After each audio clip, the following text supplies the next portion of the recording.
Assalamualaikum warahmatullahi wabarakatuh. Saya Rizky Ramadan, mahasiswa Universitas Primagraha, Prodi Manajemen semester 1. Di video kali ini saya akan menjelaskan tentang resume materi mata kuliah pengantar manajemen dari sesudah UTS semester 1 di Universitas Primagraha. Untuk materi yang pertama, di sini membahas tentang kerja tim dalam organisasi, di mana kerjasama tim ini memiliki arti sebuah kegiatan yang dikelola dan dilakukan sekelompok orang yang tergabung dalam satu organisasi. Selain itu, kerjasama tim bertujuan untuk bekerja sama dalam menuju visi dan misi bersama. Ada faktor-faktor yang mempengaruhi kerjasama tim. Di antaranya yaitu pemikiran dari 2 orang atau lebih cenderung lebih baik daripada pemikiran 1 orang saja. Faktor kedua yaitu hasil keseluruhan tim jauh lebih baik daripada jumlah bagiannya. Selanjutnya, anggota tim dapat saling membantu, dan faktor terakhir, kerjasama tim dapat menyebabkan komunikasi terbina dengan baik. Kemudian, terdapat juga pengaruh kerjasama kelompok yang baik, di antaranya yaitu rasa saling percaya, keterbukaan, realisasi diri, serta saling ketergantungan. Ada alasan-alasan kenapa kerjasama tim ini diperlukan, yaitu diantaranya dapat memberikan hasil yang lebih banyak, dapat memberikan semangat antar anggota, meningkatkan kinerja organisasi, dan keberhasilan kelompok akan didapat melalui saling membantu antara anggota kelompok. Kemudian, ada beberapa penunjang jalannya peningkatan produktivitas organisasi. Di antaranya yaitu bekerja sama merupakan hal yang menyenangkan dan semua memiliki kesempatan yang sama untuk berprestasi. Kedua yaitu hubungan antar anggota baik dan menyenangkan serta saling percaya dan menghargai satu sama lain.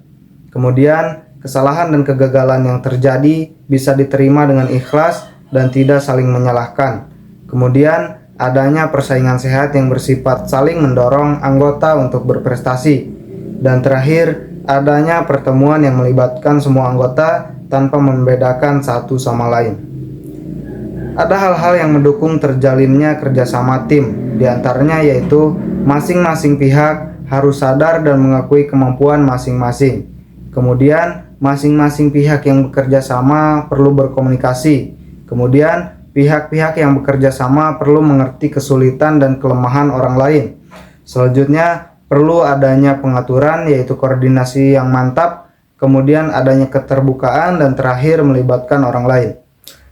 Ada juga hal-hal yang mengganggu kerjasama tim, diantaranya yaitu ada pihak yang bersikap tidak bertanggung jawab, kemudian ada pihak yang menampung semua pekerjaan tetapi tidak mampu, selanjutnya ada pihak yang tidak bersedia membantu, kemudian cepat puas dengan hasil pekerjaannya sendiri, dan terakhir menutup diri dan bersikap maha tahu serta tidak percaya kemampuan orang lain.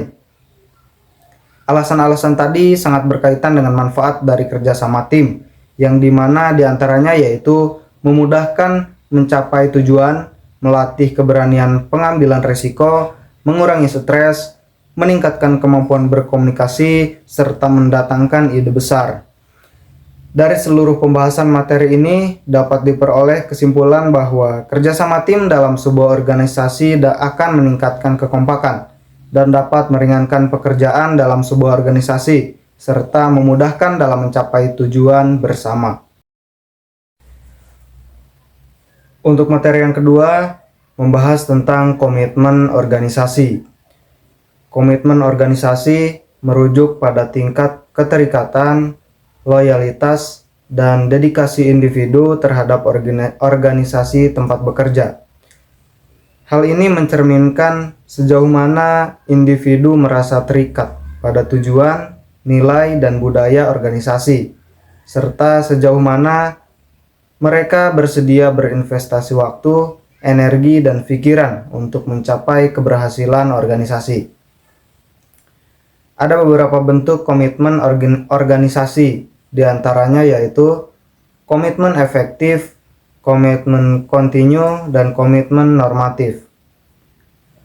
Ada beberapa ciri komitmen organisasi, diantaranya yaitu senantiasa berusaha fokus terhadap organisasi, senantiasa mencari informasi terkait dengan organisasi, senantiasa mencari keseimbangan antara organisasi dan pribadi, senantiasa memaksimalkan kontribusi kerjanya, memberikan perhatian pada hubungan kerja antara unit organisasi, berpikir positif terhadap kritikan rekan kerja, memprioritaskan organisasi di atas departemennya, tidak melihat organisasi lain sebagai unit yang menarik, memiliki keyakinan bahwa organisasi akan berkembang, dan terakhir berpikir positif pada pimpinan puncak organisasi. Kemudian ada aspek-aspek komitmen organisasi, diantaranya yaitu kepercayaan terhadap organisasi, partisipasi karyawan, dan terakhir aspek loyalitas terhadap karyawan. Ada dua faktor yang mempengaruhi komitmen organisasi, yaitu faktor karakteristik individu dan faktor karakteristik organisasi.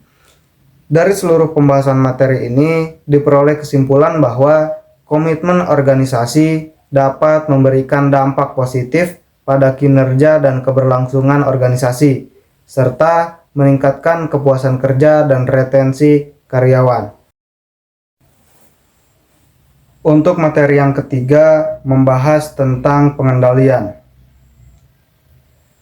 Pengendalian merupakan suatu proses pengaturan aktivitas-aktivitas organisasi secara sistematis agar konsisten dengan ekspektasi yang terdapat dalam rencana, target, dan standar kinerja. Intinya adalah tindakan yang menyesuaikan operasi dengan standar yang telah ditetapkan. Dasar pengendalian adalah informasi yang dimiliki manajer.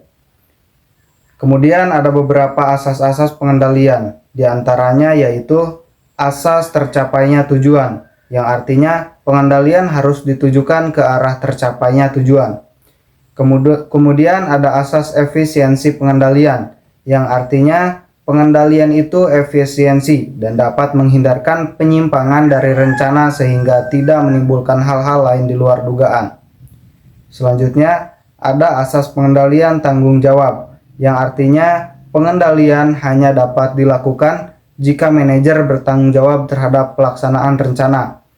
Selanjutnya, ada asas pengendalian terhadap masa depan, yang artinya pengendalian yang efektif harus ditunjukkan ke arah penyimpangan yang akan terjadi.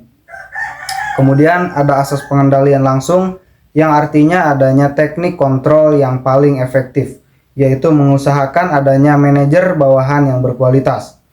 Kemudian ada asas refleksi rencana, yang artinya pengendalian harus disusun baik sehingga dapat mencerminkan karakter dan susunan rencana. Dan yang terakhir ada asas penyesuaian dengan organisasi, yang artinya pengendalian harus dilakukan secara struktur organisasi. Ada beberapa jenis pengendalian, diantaranya yaitu internal control, external control, formal control, dan informal control. Ada beberapa proses pengendalian, diantaranya yaitu menentukan standar yang akan digunakan, mengukur pelaksanaan atau hasil yang dicapai, membandingkan pelaksanaan, dan terakhir melakukan tindak perbaikan apabila terdapat penyimpangan. Ada dua alat pengendalian yang dapat digunakan diantaranya, yaitu budget atau anggaran dan non-budget. Dari seluruh pembahasan materi ini diperoleh kesimpulan bahwa pengendalian mengacu pada proses atau tindakan untuk mengatur, memantau, dan memastikan bahwa suatu sistem berjalan sesuai dengan rencana dan standar yang telah ditetapkan. Untuk materi yang keempat, membahas mengenai mengelola konflik.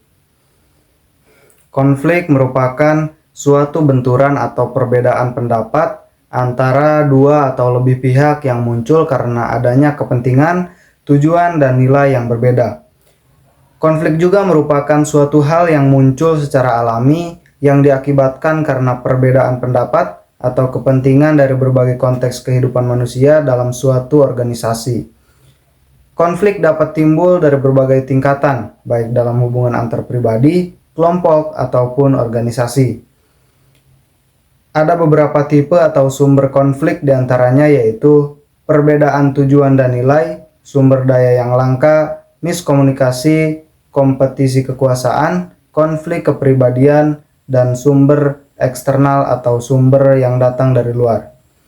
Ada beberapa penyebab terjadinya konflik, diantaranya yaitu salah pengertian, informasi berita yang tidak dikomunikasikan secara lengkap atau utuh dapat menimbulkan konflik, perbedaan tujuan kerja antara perbedaan nilai hidup dan yang dianut, perbedaan dan persaingan dalam hal fasilitas kerja dan suatu jabatan yang terbatas, masalah wewenang dan tanggung jawab, penafsiran yang berbeda atas suatu hal, perkara, dan peristiwa yang sama, kurang kerjasama antar pegawai, antara pegawai dengan pimpinan dapat menyebabkan hasil kerja tidak optimal. Tidak menaati tata tertib yang berlaku bagi semua anggota organisasi, ada usaha untuk menguasai dan merugikan, pelecehan pribadi dan kedudukan, dan terakhir perubahan dalam sasaran dan prosedur kerja. Ada 4 strategi untuk mengelola konflik, diantaranya yaitu disiplin, pertimbangan pengalaman dalam tahapan kehidupan komunikasi, dan terakhir mendengarkan secara aktif. Selanjutnya ada konflik dalam organisasi. Dalam sebuah organisasi, pekerjaan individual maupun sekelompok pekerja saling terkait dengan pekerjaan pihak-pihak lain. Ketika suatu konflik muncul di dalam sebuah organisasi, penyebabnya selalu diidentifikasikan sebagai komunikasi yang kurang baik. Demikian pula ketika suatu keputusan yang buruk dihasilkan, komunikasi yang tidak efektif selalu menjadi kambing hitam. Konflik tidak senantiasa merugikan, tetapi juga dapat menguntungkan dalam jangka panjang. Ada beberapa jenis konflik, diantaranya yaitu konflik peranan yang terjadi di dalam diri seseorang, konflik antar peranan, konflik yang timbul karena seseorang memenuhi harapan beberapa orang, dan terakhir, konflik yang timbul karena disampaikannya informasi yang saling bertentangan. Dari seluruh pembahasan tadi, diperoleh kesimpulan bahwa konflik yang muncul dalam suatu organisasi akan mengganggu kelancaran hubungan antar individu dalam organisasi, sehingga nantinya akan menghambat kinerja dalam suatu organisasi tersebut. Untuk materi yang kelima ini membahas mengenai evaluasi. Evaluasi sendiri merupakan bagian dari kegiatan kehidupan manusia sehari-hari. Disadari atau tidak, orang sering melakukan evaluasi, baik terhadap dirinya sendiri, terhadap lingkungan sosialnya, dan lingkungan fisiknya. Evaluasi dilakukan seseorang dari hal-hal yang sangat sederhana sampai yang sangat rumit. Hal ini dilakukan supaya seseorang menentukan arah pengembangan diri. Evaluasi atau penilaian juga berarti usaha untuk mengetahui sejauh mana perubahan itu telah terjadi, mulai dari kegiatan belajar atau kegiatan mengajar.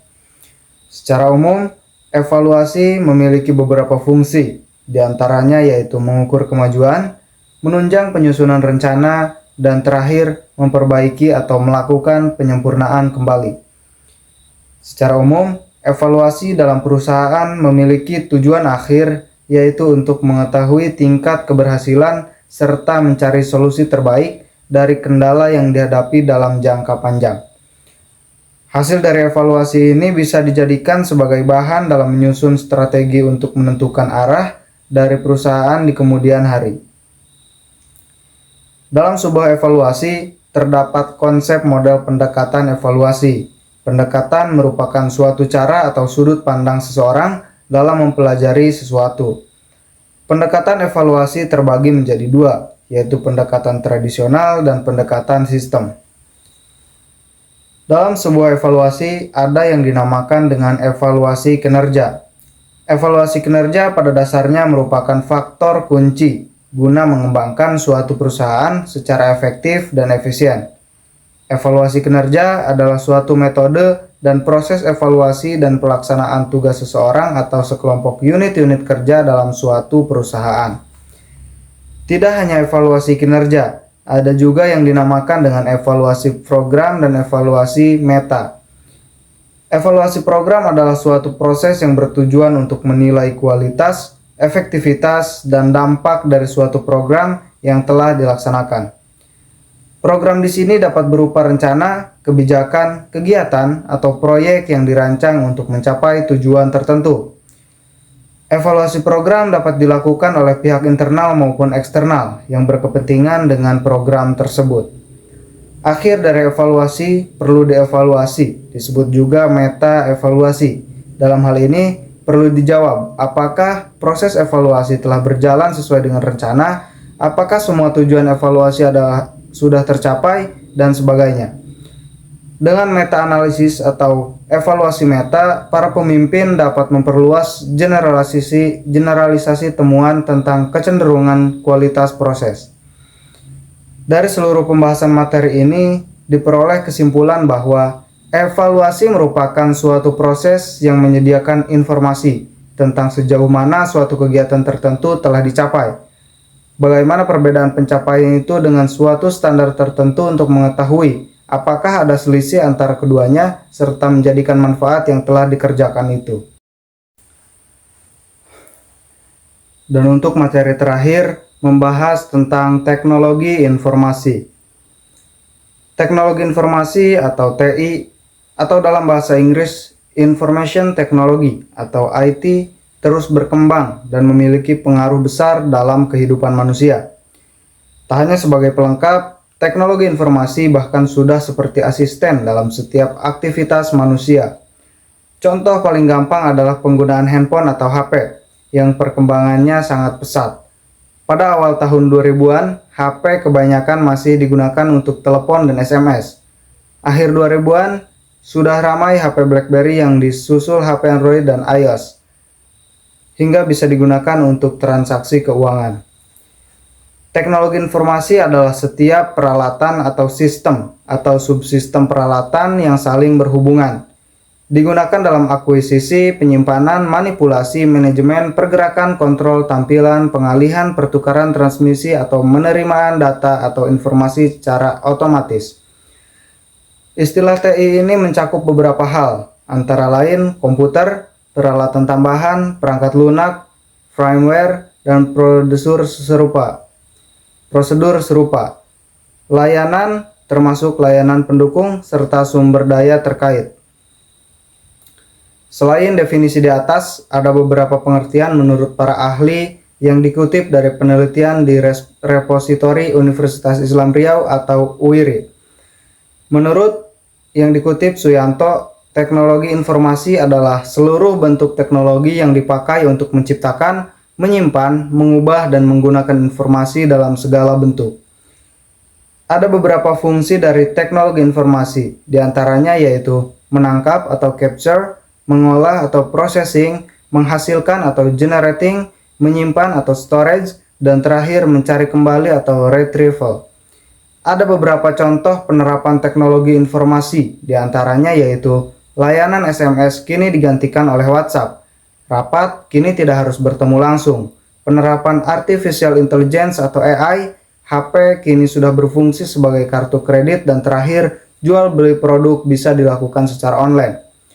Dari semua pembahasan ini diperoleh kesimpulan bahwa TI atau IT telah bertransformasi menjadi bagian tak terpisahkan dari kehidupan modern.